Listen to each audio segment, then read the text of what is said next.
Hi, I just wanted to do a quick review of what we learned at our last class for those of you who weren't able to be with us, or for those of you who may want to have a refresher before we meet next Monday.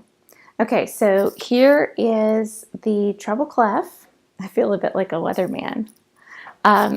Treble clef, that means we're going to play with our right hand, and there are space notes and line notes that correspond to notes on the piano. All right, hopefully this is close enough. All right, so here the bottom space is F, and we go up to A, C, and E, and that spells face. So the space notes of the treble clef are, in my opinion, the easiest to remember, just since as long as you remember face, you're good to go. Now the line notes are E, G, B, D, and F.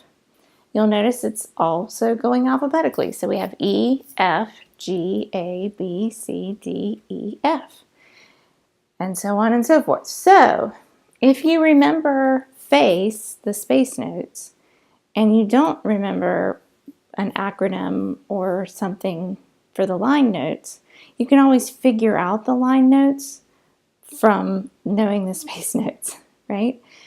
Although, if you wanted to make up an acronym, you could. So one of the most common is every good boy does fine, or every good boy deserves fudge. I can't think of any others off the top of my head, but I encourage you to make up one of your own that is either funny or silly or significant for you, and then that'll help you when you're looking at a piece of music, remember really quickly what your line notes are. Okay, so now we're going to go to the bass clef. So the bass clef, here, we use our left hand when we see something in the bass clef. And the bass clef has space notes as well. They are A, C, E, and G. One of the acronyms to remember that would be all cows eat grass, all cars eat gas. I can't think of any others right now. Apparently I max out at 2. Again, you can make up your own to help you remember it. Okay, the line notes, this is my favorite of all time to share. So the line notes are G, B, D, F, and A. Just like in the treble clef, if you remember space notes and you don't remember line notes, you can figure it out because it's all very alphabetical. The music alphabet is A through G, and then it just repeats. So after G comes A. When you get to G, go back to A again. So the acronym that I used to use for the line notes is Gummy Bears Do Fly Airplanes, because I thought that was really silly and funny and whatever. Some of the more basic ones that you'll hear a lot is good boys do fine always, great big dogs fight animals, whatever. Now my favorite right now is from one of my students a few years ago who I encouraged to make up her own acronym, just like I'm encouraging you to.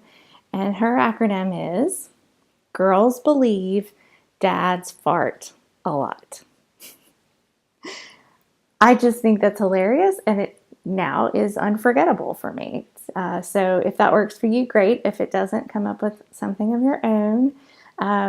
In class, some other people suggested it could be guys believe dads fart a lot. It could be dogs fart a lot.